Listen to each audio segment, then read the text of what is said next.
Are you waiting for the real estate market to crash so you can then swoop in and purchase at a super discounted price? Well, a fellow realtor that I worked with sold his condo in 2018 because he was convinced that the real estate market was about to crash. And he sold his condo on the idea that our real estate market crashes every 10 years.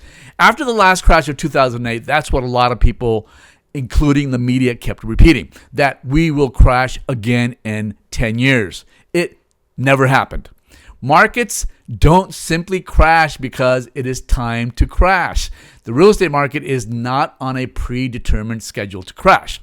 There has to be some kind of a trigger, something that causes the market to crash, a cause and effect. In 2008, that trigger was plain and outright stupidity by banks allowing anyone with a pulse to get a loan without verifying their income. But it wasn't just the banks. The feds allowed it to happen by taking their eyes off of lending guidelines, by allowing banks to offer stated income loans, that is loans where you don't verify income, and offering these loans to W-2 employees on a fixed income. These liar loans are traditionally meant for self-employed individuals who write off a lot of their income, not for buyers that are W-2'd. Now, I have a number of clients that sold their home during the pandemic era because they anticipated a market crash. It was a good assumption. They thought perhaps that the pandemic would cause a crash. But instead, the real estate market went in the opposite direction with historically low interest rates and with not enough homes to go around for everybody that wanted to purchase a home. These clients, after selling, were going to then purchase a property at a much lower discounted price. Well, again, it never happened. Instead, prices have continued to rise, and to add insult to injury, interest rates rose drastically higher, making it even more expensive to purchase a home. So now you have higher prices along with higher interest rates and no crash. One of my clients that sold during the pandemic, anticipating a crash soon after selling his home, has been renting ever since. He now wants to purchase again, realizing that it's not going to crash, and he's throwing his money away on rent. But he's now priced out of this market. If he purchases now, then he will be buying a home that is much smaller and at a higher price. And even worse, at a higher payment than what he was paying previously. Ouch!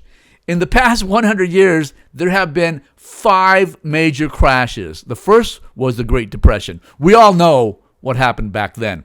Banks were lending money to anyone wanting to purchase stocks. Let me repeat that.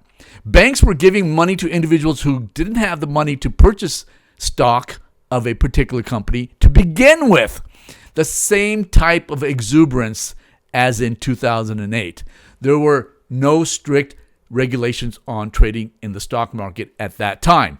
There were many other factors, and I am oversimplifying to make my point. Now, the second crash was in the early 1970s, where the Vietnam War, the energy crisis, and the political scandal all contributed to that crash. The third was the savings and loan crisis of the 1980s, which was primarily a result of financial deregulation, which allowed savings and loans to take on greater risks while facing rising interest rates, which was made worse by poor regulatory oversight and risky investment practices by some S&Ls. So, once again, the trigger was caused by not having proper regulations in place like in 2008 and the 1920s. The fourth was the dot-com bubble, where companies allowed capital to flow freely, especially to startup companies that had no track record of success. And the fifth, we have already mentioned, was the Great Recession of 2008. There was always some kind of a trigger, either a lack of regulation or some global catastrophe.